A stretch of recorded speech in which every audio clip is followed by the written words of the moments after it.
안녕하세요. 저는 결혼 7개월 만에 이혼한 30대 여성입니다. 연애 기간보다 더 짧은 시간을 보내고 결혼을 끝내게 될 줄은 몰랐네요. 그게 가능하기도 하다는 걸 이번 경험을 통해서 처음 알았습니다.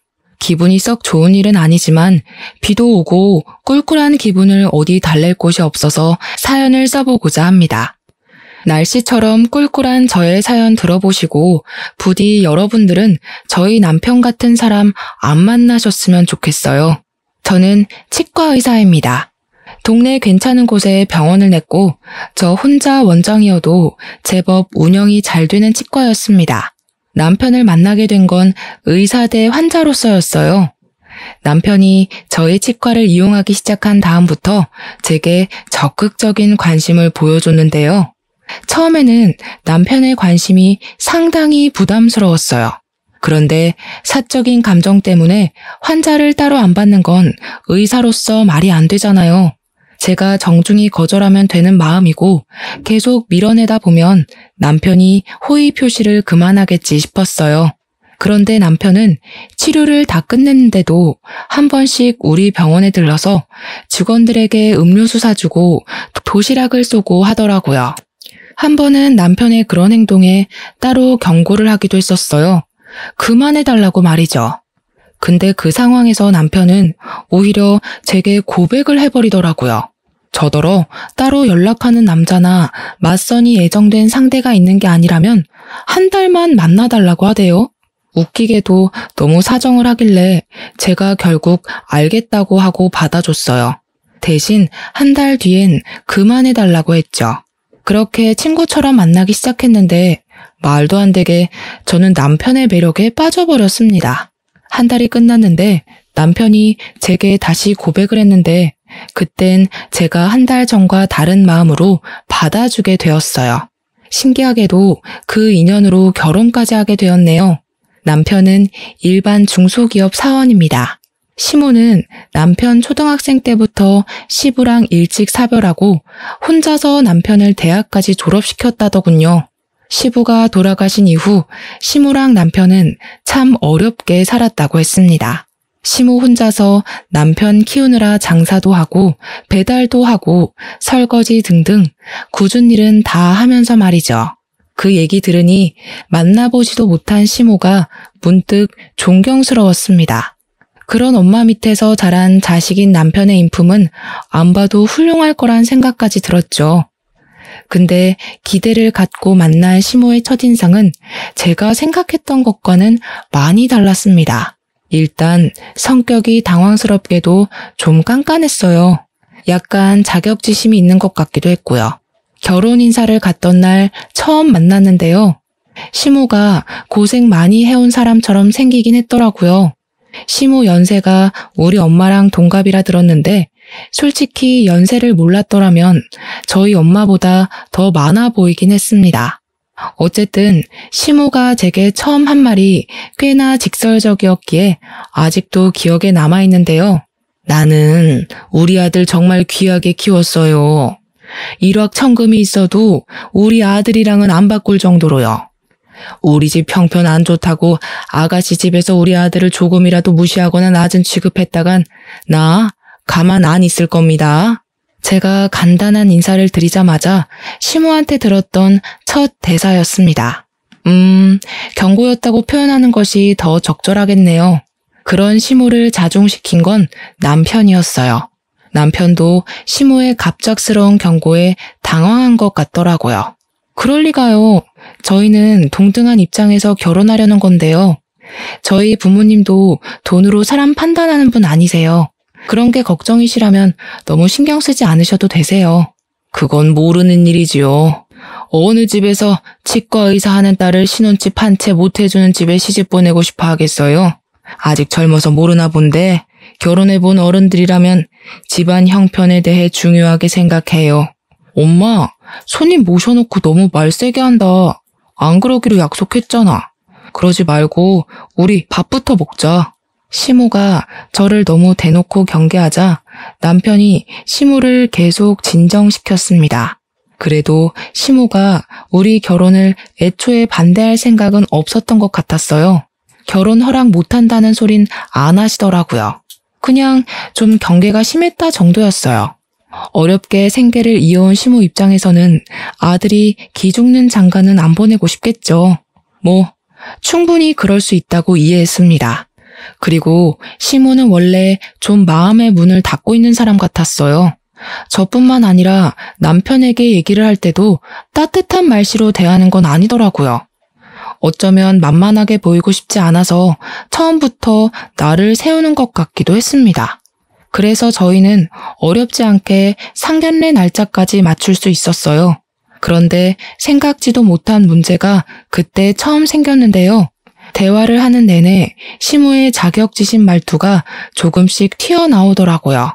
저랑 남편은 젊으니까 시모가 하는 말을 어른이 해주는 조언이나 충고라고 생각하고 넘길 수 있거든요. 근데 나이 또래 사람에게 충고하는 말투를 사용하면 자칫 상대방의 반감을 불러일으킬 수 있단 말이죠. 저는 우리 아들이 워낙 좋다고 하니까 결혼시키는 겁니다. 저도 이 결혼 엎어진다고 아쉬울 거 없는 사람이에요. 그러니 우리가 그쪽에서 하는 만큼 혼수 못 맞춰준다고 해도 우리 아들 우습게 안 보셨으면 해요. 시모는 상견례 하는 동안 계속 이런 식으로 말을 했습니다. 시모가 나쁜 마음으로 저희 부모님을 대하는 게 아니라는 거 알지만 그래도 불안했어요. 괜히 남편까지 제 부모님 눈치를 보았을 정도니 저 또한 부모님 기분을 중간중간 살폈습니다. 저희가 귀하게 큰 아들내미를 우습게 볼 리가 있나요? 있는 쪽이 더 부담을 하면 되니까 그런 걱정은 안 하셔도 돼요. 그저 우리 딸도 귀하게 컸으니 예쁘게 좀 봐주셨으면 좋겠어요. 다행히도 친정 부모님이 시모의 마음을 좋게 이해를 해줘서 잘 넘어갔어요. 근데 아마 티만 안 났을 뿐 부모님도 마음이 안 좋으셨을 겁니다. 시모가 형편 차이 때문에 저를 너무 안 좋게 보는 것이 상견례 내내 속상했을지도 모르죠. 그래도 숨막히던 상견례가 무사히 끝나서 다행이었어요. 그날 식사는 우리 부모님이 계산하려고 했는데 시모가 아득바득 우겨서 시모가 사는 걸로 했습니다. 왜 그랬는지 알 것 같지만 굳이 묻지는 않았는데 나중에 시모가 남편한테 따로 얘기하는 걸 듣고 씁쓸했어요. 시모가 남편에게 이런 사소한 식사값마저 우리 부모님 쪽에서 내도록 하면 우리 집안 같은 사람들이 은근 남편 집안을 무시한다고 남편한테 잘 새겨들으라 조언을 해주고 있더라고요. 정작 저희 부모님은 혹시 시모가 괜한 자격지심으로 저를 괴롭게 하진 않을까 그걸 걱정하셨거든요. 그래도 남편이 저랑 시모 중간에서 다리 역할을 잘해줘서 상견례 이후에도 큰 문제는 없었어요. 시모가 여전히 저를 경계하는 건 감안해야 할 부분이라 생각하고 애써 이해하며 결혼 준비를 이어갔습니다. 제게는 주기적으로 참석하고 있는 모임이 하나 있어요. 결혼하기 전 모임 사람들이 저 결혼한다니까 남편을 미리 소개해달라고 하더라고요. 그래서 남편에게 양해를 구해 의사 동기 모임에 남편을 데려가 소개한 적이 있었습니다. 저는 예비부부 자격으로 참석했지만 그 모임에 오는 사람들은 다 결혼을 해서 부부 모임이나 다름없는 곳이었어요. 그중 제가 결혼 막차를 타는 입장이었죠. 제 친구들이랑 친구들 남편을 만나는 자리라고 했더니 남편이 상당히 긴장하길래 불편하면 안 가도 된다고 말해 주었어요. 그랬더니 남편이 그건 또 아니라대요. 제 친구들한테 잘 보이고 싶다 보니까 뜻하지 않게 긴장되는 거라고 괜찮다고 하더라고요. 그 모습이 귀여워서 저는 안심시켜주면서 데려갔어요.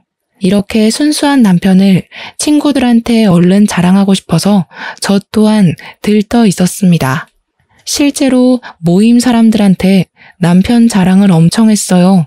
친구들은 제가 이렇게까지 신나 있던 적이 없었는데 남편의 파워가 대단하다며 제 남편을 덩달아 칭찬해 주었습니다. 그런데 그곳에서 생각지도 못한 문제가 발생했는데요.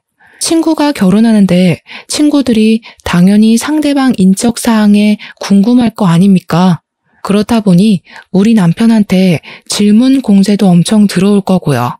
어떻게 만났고 어디가 좋아서 만나냐는 질문은 사실 어린애들이나 관심 있는 질문이잖아요. 이미 다들 자리 잡은 부부인데 남의 부부 러브스토리보단 스펙이 더 궁금할 거란 말이죠. 저는 저보다 돈 못 버는 남편이라고 부끄러웠던 적이 없었는데 남편은 제 생각과 달랐나 보더라고요. 친구들과 친구들 남편의 직업, 집안 배경, 말로 주고받는 돈의 액수 등을 들으면서 남편이 저도 모르게 기가 좀 죽은 듯 했습니다. 어느 순간 말이 없어지고 제 옆에서 묵묵히 밥만 먹더라고요. 제가 괜찮냐고 물어봐도 어색하게 웃을 뿐이었어요. 집에 돌아와서도 남편은 피곤하다며 말도 없이 그냥 바로 씻고 잠을 잤습니다. 참고로 저희는 친정 부모가 미리 증여해준 신혼집에서 동거 중이었어요. 아무튼 저는 남편이 자는 바람에 대화를 더 못해보고 걱정만 해야 했습니다. 남편이 뭐 때문에 기분이 안 좋은지 알 것 같아서 그렇게 생각하지 않아도 된다고 말해주고 싶었는데 그럴 수 없었어요. 실제로 친구들이 우리 남편 스펙이 좀 떨어지더라도 사람 인품은 모인 남편들 중에서 최고 같다고 칭찬해줬거든요. 그 말이라도 꼭 전해주고 싶었는데 내일로 미뤄야 했지요. 근데 내일도 저는 남편을 위로해줄 수 없었습니다. 다음날 다짜고짜 시모가 집에 쳐들어왔거든요. 남편이 제가 늦게 일어나는 사이 어제 모임 일을 시모한테 얘기했던 건지 시모가 집에 들어오자마자 들고 있던 가방으로 저를 한 대 치면서 따지더라고요. 너 우리 아들한테 갑질했니? 돈 없는 집안이라고 무시했어? 내가 너 이럴 줄 알았다. 이런 식으로 사람 기죽여서 우리 아들 머리 위에 올라앉을 작정이었냐? 네? 무슨 소리세요? 어머님, 일단 진정하시고 앉아서 얘기해요. 이런 더러운 집구석 엉덩이 붙일 생각 없다. 왜? 내 아들을 그런 모임에 데려갔니? 어떤 취급받을지 뻔히 알면서 그런 잘난 사람들 앞에 내 아들을 왜 데려가? 그건 어머님이 오해하신 거예요. 남편도 오해하고 잘못 말씀드렸나 보네요. 그런 거 아니고요. 실제로 저희 친구들이 남편 보고 괜찮은 사람이라고 칭찬했어요. 그딴 아부 떨면 우리 같은 사람이 해벌쭉하고 좋아해 줄 거라 생각했니? 이 결혼하지 마라. 시고 올리기도 전에 우리 아들 기죽이는 며느리한테 절대 내 아들 안 보낸다. 기상하자마자 대체 이게 뭔 상황인지 그저 어안이 벙벙했습니다. 시모한테 해명하면서도 제가 무슨 말을 하고 있는지 헷갈렸죠. 시모의 갑작스러운 선포는 결혼식까지 일주일이 남은 상황이어서 더 당황스러웠어요. 남편이 잠깐 화장실에 가 있을 때 시모가 들이닥친 거였는데 그때 남편이 분주한 소리 때문인지 화장실 문을 열고는 시모를 발견하자마자 헐레벌떡 튀어나왔습니다. 자기 엄마를 말리기 시작했죠. 엄마, 내가 오지 말라고 했잖아. 나 괜찮다고 했지. 내가 알아서 할 테니까 끼어들지 좀 마. 괜찮긴 뭐가 괜찮아. 네가 얼마나 자랑스러운 아들인데 그깟 고위 직업이 뭐라고 사람을 고개도 못 들게 하고 말이야. 저 여자가 너를 진심으로 생각해줬다면 그런 모임에 데려가면 안 되지. 저를 저 여자라고 부르는 시모에게 좀 놀랐어요. 섭섭하기도 했습니다. 근데 시모가 저를 정말 나쁜 사람으로 몰고 있으니 더 서름이 차오르더라고요. 시모의 원망을 들으면서도 저는 제가 뭘 잘못한 건지, 이게 이렇게까지 소란을 피울 만큼 잘못한 일인 건지 납득이 잘 안 되었어요. 제가 멍 때리고 있는 사이 남편이 알아서 흥분한 시모를 데리고 현관으로 향했습니다. 신발을 신고 나가면서 저한테 미안하다고 시모 좀 집에 데려다주고 오겠다며 사라졌죠. 얼마 뒤 다시 돌아온 남편은 제 눈치를 보면서 들어왔어요. 그러면서 하는 말이 시모를 잘 설득했는지 파혼 얘기는 신경 쓰지 말라며 미안하다 사과를 해왔습니다. 자기 이번 모임 불편했어? 어머님까지 아셨는데 나한테 숨기지 말고 다 얘기해줬으면 좋겠어. 사실 불편하긴 했지. 당신 친구들은 전부 의사고 친구 남편들도 의사나 검사나 한 자리 하는 사람들인데 나는 그냥 일반 회사원이잖아. 내가 못나서 자기까지 못나 보일까봐 미안해서. 그런 생각이 들었으면 나랑 먼저 얘기를 해서 풀어야지. 어머님한테 전화해서 상담하면 어떡해. 그리고 당신은 내가 당신을 직업으로 판단할 사람으로 보였어? 그게 아니라 그냥 나 혼자 좀 그랬나 봐. 미안해. 다음부턴 당신한테 얘기해 줄게. 저는 남편에게 다시 한번 제 생각을 전하면서 남편의 있는 그대로의 모습을 사랑한다고 말해 주었어요. 마치 사춘기 아들을 달래는 기분이 들어서 조금 황당하기까지 했네요. 어쨌든 남편은 제 마음을 알아준 건지 지난 날을 돌아보면서 반성하였습니다. 그렇게 저희 결혼 준비는 잠깐의 방황을 해결하고 무사히 진행되었죠. 결혼식을 올리고 신혼여행 다녀올 때까지 계속 정신이 없었어요. 신혼여행 이후 한 달 정도는 신혼살림을 정리하는 데에 시간을 거의 다 뺏겼을 정도였습니다. 어느 순간부터 좀 한가해졌다고 느꼈을 때 사실 집들이를 할 수 있었는데도 저는 일부러 집들이를 생략했어요. 제 친구들이 집들이 언제 하냐고 기다리고 있었거든요. 친구들도 결혼하고 나서 집들이를 했고 어떻게 보면 저희 모임 사람들은 거의 당연하게 집으로 사람들을 초대했던 것 같습니다. 그런데 그걸 저는 안 하겠다고 했어요. 이유는 남편을 생각해서였습니다.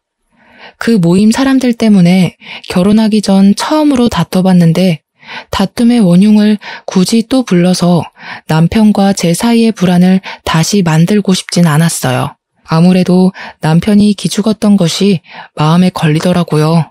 그래서 저는 친구들에게 일일이 전화를 돌리면서 집들이를 못하게 된 사정을 설명했어요. 남편 때문이라고는 안 했고 그저 제가 바쁜 일정 때문에 어려울 것 같다고만 했죠. 그런데 제가 친구들에게 전화를 돌리는 걸 남편이 봤나 보더라고요. 전화를 다 돌리고 방에 들어갔더니 남편이 토라져서 제가 말을 걸어도 안 쳐다보는 겁니다. 그래서 저도 더 끈질기게 남편을 건드렸어요. 우리 서로 불만 있으면 대화로 풀자 했지 않냐고 했더니 남편이 결국 제게 할 말을 했는데요. 괜찮다더니 결국 날 친구들한테 소개하기 창피했던 거야? 왜? 친구들이 무슨 저런 남편을 만났냐고 당신이 아깝대? 그게 무슨 소리야. 내 친구들은 당신 좋게 본다니까? 사실도 아닌 말로 왜 자꾸 마음대로 상상해. 나는 당신이 불편할까봐 더 이상 신경 쓰이는 상황 안 만들려고 했던 거야. 내가 불편할까봐 그런 거 맞아? 당신이 불편해서 안 부르는 거 아니고 난 이제 당신 진심이 뭔지 모르겠다. 남편은 집들이에 대해서 갑자기 또 자격지심 장난 아닌 소리를 하더라고요.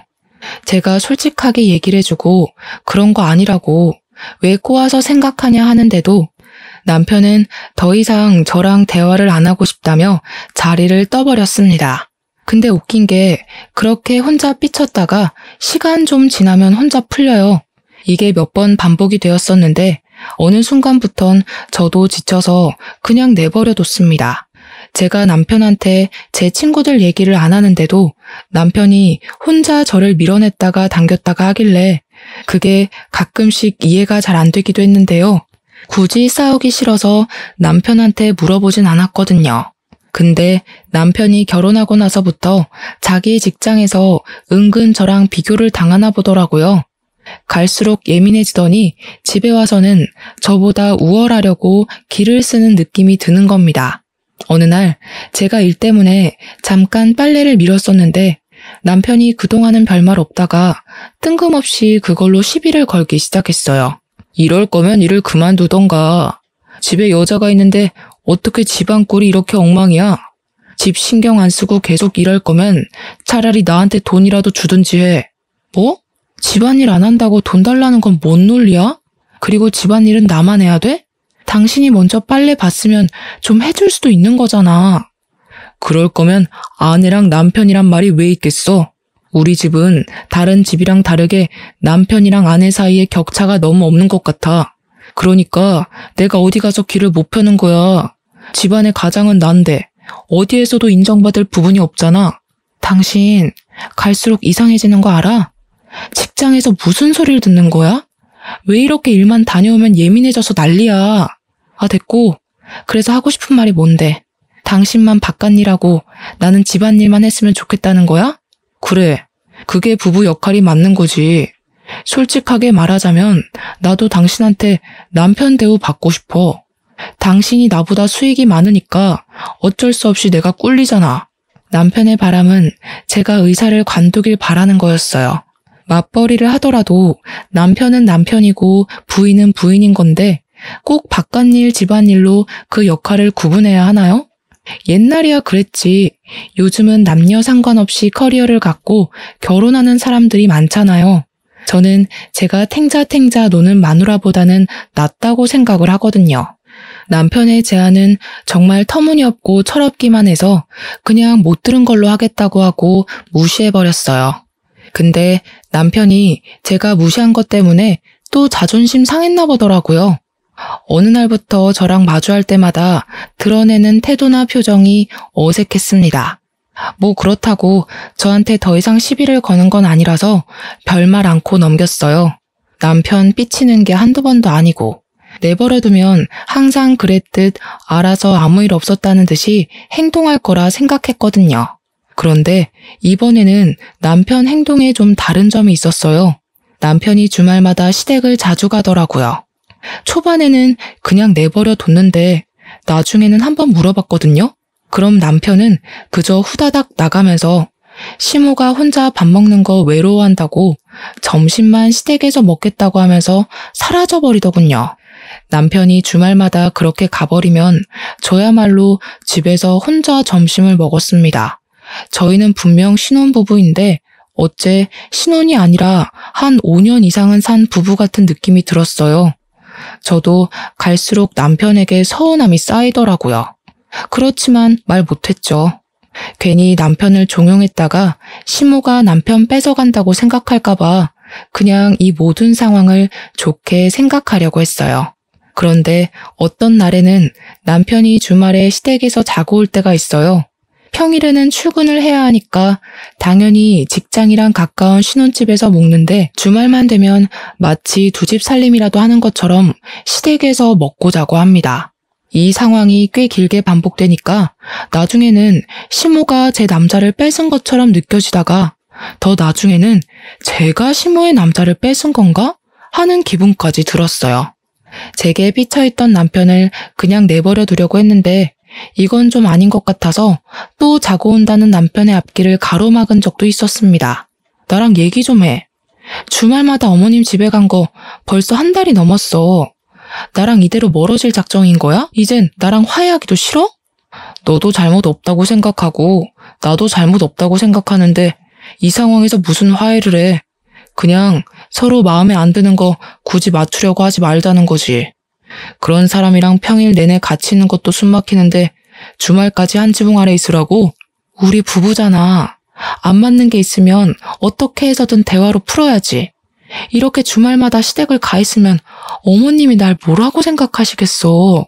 남편더러 가지 말라고 했더니 남편은 기어코 집을 나가버렸습니다. 저랑 대화가 끝나지도 않았는데 말이죠. 그리고 이 사실을 남편이 또 시모에게 말했나 봐요. 어김없이 시모한테서 전화가 왔는데요. 너 내 아들한테 우리 집 온다고 한 소리 했니? 우리 아들 잡고 살 작정인 거야? 그럼 그렇지. 네가 우리 아들을 남편으로 안 보고 네 발 아래로 봤으니까 그렇게 함부로 사람을 지지고 볶겠지. 어머님, 도대체 남편이랑 저한테 왜 이러시는 거예요? 제가 남편 무시한 적 없다고 몇 번을 말씀드려요. 남편 좀 보내주세요. 어머님이야말로 계속 남편한테 쓸데없는 소리 하시니까 남편이 줏대 없이 흔들리는 거 아니에요. 이 봐라. 이젠 시엠이고 뭐고 없다 이거지? 아무리 의사라도 사람을 이렇게 무시할 순 없다. 우리 아들이 평일 내내 스트레스 받는 것 같던데 주말에는 좀 쉬게 놔둬라.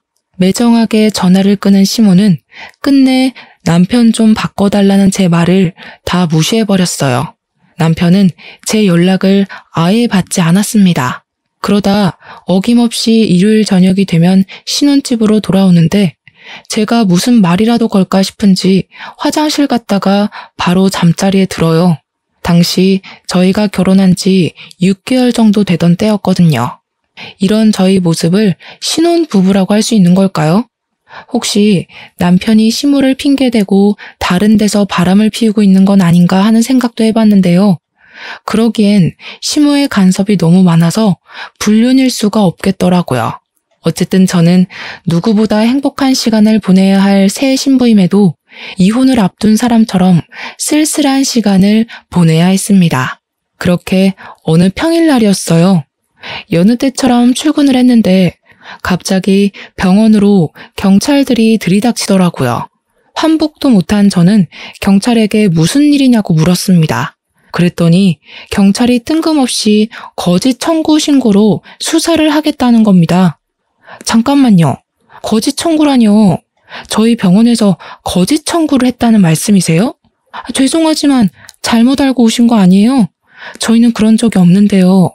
제가 경찰의 말에 강력하게 부정을 표현하자 경찰이 저를 훑어보더니 여기 원장이냐고 묻더군요. 그래서 제가 원장이라고 했더니 경찰이 자세한 신고 내용을 말해 주었습니다. 우리 병원에서 제가 진료 행위를 하지도 않았는데 했다고 사문서를 위조하는 부정 방법으로 진료비를 갈취했다는 겁니다. 그게 수사 이유래요. 저는 설명을 듣고도 더 이해할 수 없어서 무슨 말도 안 되는 소리를 하냐고 대체 누가 그런 엉뚱한 신고를 했냐고 따졌습니다. 그러나 경찰은 제 말을 더 듣지 않고 경찰서 가서 얘기하라며 저를 데려갔죠. 그 사이에 저희 병원은 압수수색을 당했습니다. 저 살면서 경찰서에 가본 건 처음이었어요. 무척 당황스럽기도 했고 또 무섭기도 하더라고요.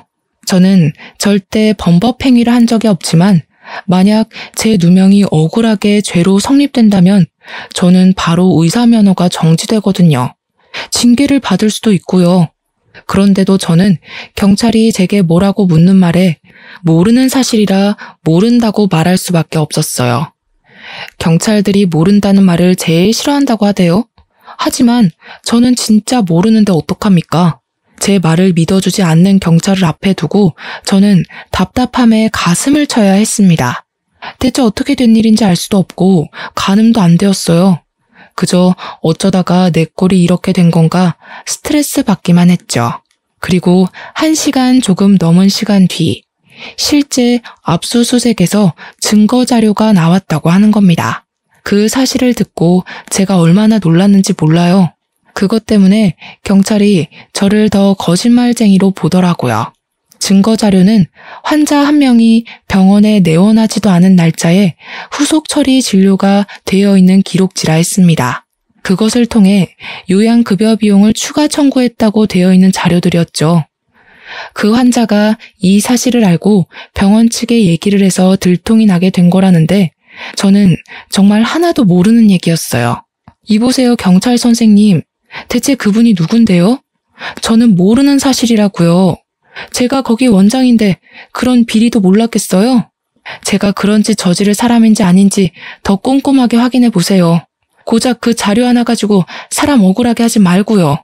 저도 큰 소리를 낼 생각은 아니었는데 그대로 가만히 있다가는 제가 완전 호구되겠더라고요. 그래서 항의할 수 있을 만큼 길을 썼습니다. 답답해서 경찰한테 계속 따졌더니 결국 경찰이 신고자를 알려주었는데요.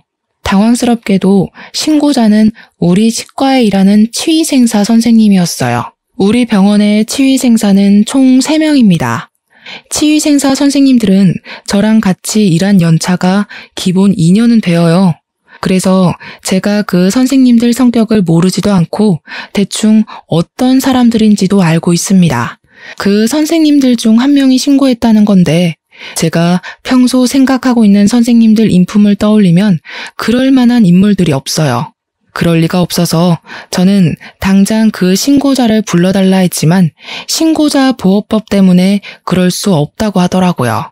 저 이대로면 꼼짝없이 의사 면허 정지되는 걸 두고 볼 수밖에 없는 실정이었어요. 그 사이 제 사정이 남편한테 전달되어서 남편이 경찰서로 찾아왔는데요. 그래도 가족이라고 남편을 보자마자 마음 한편에 무서웠던 감정이 사르르 녹더라고요. 저는 제 억울한 사정을 남편한테 호소하면서 결국 눈물을 보이고 말았습니다. 우리 부부 한동안 다퉈서 말도 잘 안 섞었었는데 어려운 처지에 처하니까 냉각 끼고 뭐고 그런 건 전혀 개의치 않아지더라고요. 저 못지않게 놀랐던 남편이 저를 달래주는데 걱정을 많이 해줘서 고마웠어요. 든든하기도 했고요. 그런데 그것도 아주 잠깐의 감동이었습니다. 남편이 뜬금없이 황당한 소리를 하더라고요. 이참에 잘 됐어. 내가 일하면 되잖아. 당신은 그냥 집에서 푹 쉬면서 집안일하면 되지. 너무 걱정 마. 내가 당신 평생 먹여 살릴 수 있어. 이렇게 그만두는 것보단 당신이 당신 손으로 직접 의사직을 내려놓는 게 좋았을 것 같은데 그건 좀 속상하겠다. 이게 지금 제 상황에 알맞은 위로인가요? 어째서인지 남편은 제가 일을 못하게 된 것에 대해 그리 속상해하는 것 같지 않았어요. 저도 모르게 남편이 남처럼 낯설게 느껴지더라고요. 그래서 맞잡고 있던 손까지 슬쩍 놓아버렸습니다. 남편의 말을 못 들은 척하면서 경찰한테 다시 제 의견을 어필했어요. 저는 이 사실 인정 못한다고, 내가 모르는 사실 때문에 자격정지를 받아들일 수 없다고 따졌죠. 그러면서 지금 이 상황에 대해 소송할 거라고도 했습니다. 그랬더니 갑자기 경찰이 아닌 남편이 나서서 저를 말리는 거 아니겠어요? 무슨 소송을 한다고. 어차피 완전 그만두게 되는 것도 아니고 6개월 정지 후에 풀릴 거잖아. 소송하려면 변호사 선임도 해야 되는데 왜 굳이 그런 쓸데없는 데 돈을 날려? 싫어. 내가 하지도 않은 짓 때문에 죗값을 받아야 되는데 당신은 당신 와이프가 억울하게 누명 쓰는 거에 대해서 속상하지 않아? 어떻게 아무것도 안 해보고 바로 인정을 할 수가 있어? 설마 내가 진짜 범법행위 저질렀다고 생각하는 거야? 그런 게 아니라 더 깊게 파고들면 그만큼 조사가 오래 진행되니까 그렇지. 그럼 당신 더 속상할 거잖아. 나는 당신 기분 걱정해서 얼른 넘기고 싶었던 거야. 그냥 6개월만 휴가 받았다고 생각하고 쉬면 안 되겠어? 남편이 저를 생각해서 말하는 내용은 전혀 저를 염두에 둔 생각이 아니었어요. 남편은 제 기분을 걱정해서라고 말을 했지만 제가 보기엔 남편이 이 상황을 빨리 넘기고 싶어하는 것처럼 보였습니다. 설마 늘 내가 일을 그만뒀으면 좋겠다고 생각하던 사람이라서 막상 일 못하게 되니 그게 좋은 건가 싶은 생각도 들었어요. 만약 그런 거라면 정말 너무 서운했습니다. 와이프가 누명을 쓰고 경찰서까지 왔는데 이 와중에도 자기 생각밖에 안 했다는 거잖아요. 제 생각이 정확하다는 증거는 없었지만 한번 그 생각이 들자 남편이 꼴도 보기 싫어졌어요. 그래서 저는 경찰서를 더 떠날 생각을 안 했습니다. 제가 버티고 앉아있자 제 고집을 못 이긴 남편이 한숨을 쉬더라고요. 그러더니 잠깐 화장실 다녀오겠다고 자리를 뜨는 겁니다. 화장실은 저도 가고 싶었던지라 남편이 자리를 뜨고 한 1분 뒤에 뒤따라 나갔습니다. 근데 앞장서서 가는 남편이 화장실로 안 가고 비상구 계단으로 방향을 틀더라고요. 그걸 보고도 별 생각 안 할 수는 있는데 왠지 모르게 기분이 찝찝했어요. 남편에 대해 수상쩍은 마음도 아까부터 갖고 있었고요. 그렇다 보니까 저도 모르게 남편처럼 방향을 틀게 되는 겁니다. 기척을 죽이고 비상구로 몰래 발을 들였는데 그때 남편이 누군가와 통화하는 걸 엿듣게 되었어요. 큰일 났어. 지금 와이프가 소송하겠다고 난리야. 그럼 우리 짓인 거 다 걸리는 거 아니야? 그 치위생사 입 제대로 막은 거 맞아? 갑자기 우리 배신해서 다 밝히면 나 깜빵 가야 되잖아. 아, 그건 싫다고. 아유, 걱정 말라니까 그러네. 그 치과 선생님은 자기가 300만 원이나 처먹었으면서 양심이 있으면 입을 열면 안 되지. 이 엄마가 우리 아들 깜빵 보낼 짓을 저지르겠어? 소송해봤자 증거가 확실히 있는데 자기가 무슨 수로 승소를 해? 걱정하지 마. 저 그 자리에서 제가 잘못 들었나 싶었습니다. 분명 남편 목소리랑 심호 음성이 맞았는데도 제가 어디에 현혹되어 환청을 듣는 건 아닌지 몇 번이고 정신을 차렸어요. 그런데도 제 귀에 들렸던 둘의 통화 내용은 사실이 맞았고 그건 제게 너무 큰 충격이었습니다. 어처구니 없게도 제게 누명을 씌운 사람들이 시모랑 남편이었어요. 우리 병원 치의생사한테 돈을 줬다고 하는 것 보니 어떤 선생님인지도 가늠이 되더라고요. 우리 치과에 좀 못 사는 치의생사 선생님이 계세요. 그 선생님이 치의생사 일을 하면서도 저녁에는 집에서 부업을 한다고 했거든요. 홀어머니를 모시고 월세 사는 친구라 돈 모으는데 중요하다는 말을 들었었습니다. 그래서 시모가 말하는 그 300만 원이란 돈에 가장 흔들렸을 선생님일 거예요. 남편이랑 시모가 제 치과를 종종 들락거렸었는데 그 때문에 저희 선생님들과 안면 트면서 지냈거든요. 시모가 제게 누명을 씌울 작정이었다면 아마 선생님들 성향을 파악해서 돈으로 유혹하기 쉬운 선생님을 골랐을 겁니다. 그리곤 자기네들이 사문서 위조한 자료를 그 선생님에게 부탁해 일을 꾸며달라 했겠죠. 어떻게 가족이란 사람들이 이런 짓을 벌일 수 있단 말인가요? 저는 남편을 깔본 적이 없는데 그런 취급을 받으면서 이렇게 경찰서까지 방문을 해야 하는 것이 너무 비정상적인 상황이지 않습니까? 듣자 하니 시모는 제가 남편보다 돈을 월등하게 벌고 있는 것도 마음에 안 들었고 자꾸 남편이 저랑 비교당하면서 기죽는 게 싫었겠죠. 또 남편이 제 머리 위에서 떵떵거리고 살았으면 좋겠는 마음에 이런 말도 안 되는 짓을 꾸민 거겠죠. 그 못된 욕망이 얼마나 강했으면 이런 짓까지 벌일 수 있는 건지 저는 그저 이 상황이 너무 충격적이라 더는 이해해 줄 수가 없었어요. 비상구에서 엿듣는 걸 그만하고 저는 당장 비상구로 쳐들어가 남편의 뒤통수를 휘갈겼습니다. 구석에 처박혀서 발을 동동 구르고 있던 남편이 놀라면서 비명을 악 질렀어요. 저를 돌아본 남편 얼굴이 급격히 창백해졌는데 꼴 좋았습니다. 정말 실망이다. 그놈의 자격지심이란 게 이렇게 무서운 건 줄 몰랐네. 그냥 사람 대 사람으로 지낼 순 없었어? 나는 한 번도 당신을 못났다고 생각한 적 없는데 내가 세상에서 제일 찌질한 새끼랑 살고 있었구나. 이제 보니까 당신 못난 거 맞다. 내가 본 사람들 중에 역대급으로 못났고 불쌍해. 뭐? 어떻게 남편을 그런 식으로 말할 수가 있어? 아니, 대체 언제 들어온 거야? 설마 나 통화하는 거 다 들었어? 여기서 내가 안 들었으면 앞으로 나 어떻게 됐을까? 그거 생각하니까 진짜 끔찍하다. 멀쩡한 사람 속여서 직장 관두게 만들어 놓고 당신이랑 당신 엄마는 뻔뻔하게 기세등등했을 거 아니야. 가서 당신 엄마한테 전해. 그쪽 덕분에 안 그래도 찌질한 아들 시궁창 제대로 빠졌다고. 저는 남편이 들고 있는 폰을 뺏으려고 했어요. 그러자 남편이 피하면서 갑자기 제 앞에 무릎을 꿇더라고요. 여보, 그런 게 아니야. 당신이 어디서부터 어디까지 들었는지 모르겠는데 사실이랑 왜곡된 부분이 많을 거야. 일단 난 엄마가 시키는 대로 해서 뭐가 뭔지 잘 몰라. 장난하니? 나 처음부터 다 들었어. 더 듣기 싫어서 당신 머리통 후려친 거고. 어떻게 다 들킨 마당에도 발뺌하기 바쁘냐? 정신이 똑바로 박혔으면 사과 먼저 해야 되는 거 아니야? 아, 미안해. 진짜 미안해. 근데 난 진짜 엄마가 시키는 대로 해서 아무것도 몰라. 네가 우리 엄마랑 통화해봐. 남편이 아직 끊기지 않은 휴대폰을 제게 내밀었어요. 잘 됐다 싶어서 저 바로 시무랑 통화를 했죠. 어머님 아들이 깜빵 갈지 안 갈지를 왜 어머님이 정해요? 안타깝게도 어머님 아들은 어머님 때문에 깜빵 가게 될 거예요. 저를 그렇게 일 관두게 만들고 싶었어요. 그런데 머리 쓸 시간 있으면 아들 의사 시키는데 기를 쓰지 그러셨어요. 왜 엄한 사람을 아들 아래 두려고 하신대? 너 일단 진정해봐라.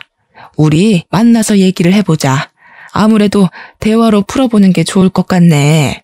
지금 내가 너희 집으로 갈 테니까 가서 기다려. 아니요. 아직 상황 파악이 안 되신 것 같은데 저한테 명령할 입장 안 되세요. 저 그동안 스트레스 너무 많이 받았거든요. 두 사람 깜빵 앉혀놓으면 제가 숨을 못 쉴 것 같아서 안 되겠어요. 이해 좀 하세요. 저는 전화를 끊자마자 남편을 발로 밀어버리고 그대로 비상구를 뛰쳐나갔어요. 당장 경찰서로 돌아가 증거로 제출했습니다. 제게 얻어맞고 욕먹은 남편이 뒤늦게 정신을 차리고 쫓아왔지만 증거물은 이미 제출된 뒤였죠. 경찰은 거기에 녹음된 남편과 시모의 대화를 듣고 증거로 채택해 주었습니다. 그때부턴 상황이 역전되어 시모랑 남편이 되레 구속이 되었어요. 사기죄와 사문서 위조죄는 제법 중죄라서 감방 살기 싫다는 남편은 끝내 감방 신세를 지게 되었죠. 그리고 범행을 도왔던 치위생사 선생님도 나중에 잡혀왔는데 그 선생님은 제가 그냥 합의해줬어요. 그 선생님은 나쁜 짓을 하려고 작정했던 게 아니라 돈 때문에 흔들린 거잖아요. 선생님의 어려운 생계를 걱정해서 고소는 안 했어요. 대신 우리 병원에서 해고하는 걸로 합의를 보았죠. 다행히 저의 의사면허 정지 처분은 취소 처리가 되었습니다. 하마터면 당당한 제 커리어에 빨간 줄이 그일 뻔한 게 계속 제 심장을 떨리게 만들었어요. 저에게 이런 짓을 한 그들을 용서할 수 없어서 고소를 했지만 그 전에 시모 얼굴 보고 꼭 한마디를 해주고 싶더라고요. 그래서 시모가 구속되기 전에 얼굴 보러 찾아갔었어요. 시모는 저를 처음 대면했던 그때처럼 날선 눈으로 노려봤습니다. 여태까지 아들 혼자 키우면서 열심히 사셔놓고 왜 스스로 무덤을 파셨어요? 얼마 안 남은 인생 아들도 못 만나고 시간만 축내게 생겨서 어떡해요? 열등감만 죽이셨어도 그쪽 노후는 꽃밭이었을 텐데 아쉽네요. 내 노후는 너만 아니었어도 편했어. 처음부터 순진한 우리 아들 꼬셔서 머슴살이 시키려고 했던 게 누군데? 그 꼴이 불보듯 뻔한데 내가 그걸 그대로 둘 리가 없잖아. 도대체 어떻게 사셨으면 사람 말을 안 믿는 거예요? 그쪽 행동이 잘못돼도 한참 잘못됐기 때문에 상황이 이렇게 됐다는 거 모르겠어요? 제발 깜방 다녀오면 정신 똑바로 살길 바랄게요. 출소할 때까지 그쪽 다 늙은 몸뚱어리가 버텨줄 줄 모르겠지만 시모는 제 모습이 사라질 때까지 목청 나가도록 저주를 입에 담다가 경찰에게 경고를 받고 조용해졌습니다. 그 뒤로 그들 소식은 잘 모르고요. 저는 개인적으로 병원을 이전하기로 했어요. 전 시모와 전 남편이 출소하고 나와도 저를 찾지 못했으면 싶었거든요. 같이 일하던 선생님들은 고맙게도 제가 이전하는 병원으로 같이 와주었습니다. 현재는 이전한 병원을 정리하면서 새 선생님 한 분을 더 고용하느라 아주 정신없는 나날을 보내고 있어요. 새로 시작하는 병원에서는 부디 사건 사고 없길 바라고 좋은 일만 있었으면 싶네요. 그렇게 저랑 전 남편은 연애 2년에 결혼 생활 7개월로 종지부를 찍었습니다. 행복하고자 약속했던 결혼이었는데 너무나 불행했고 두 번 다시 결혼을 꿈꾸기 싫을 만큼 악몽 같은 시간이었어요. 부부가 결혼해서 마음 맞춰 사는 건 기적 같은 일이라는 걸 깨달았어요. 그리고 결혼 연차 10년, 20년 찍는 분들을 정말 존경하게 되었어요. 분명 안 맞는 부분도 있으실 텐데 수많은 고비를 넘고서 미래를 함께하고 계신 거잖아요. 박수받아 마땅한 분들이 아닌가 싶습니다. 아무래도 제 내면을 더 키워야 될 것 같아요. 당분간은 일에만 열중하면서 왠지 다시 얻은 것만 같은 저의 인생을 잘 가꿔보도록 하겠습니다. 꿀꿀했던 제 사연 들어주셔서 감사드리고요. 함께하는 동반자와 쭉 행복하셨으면 좋겠어요.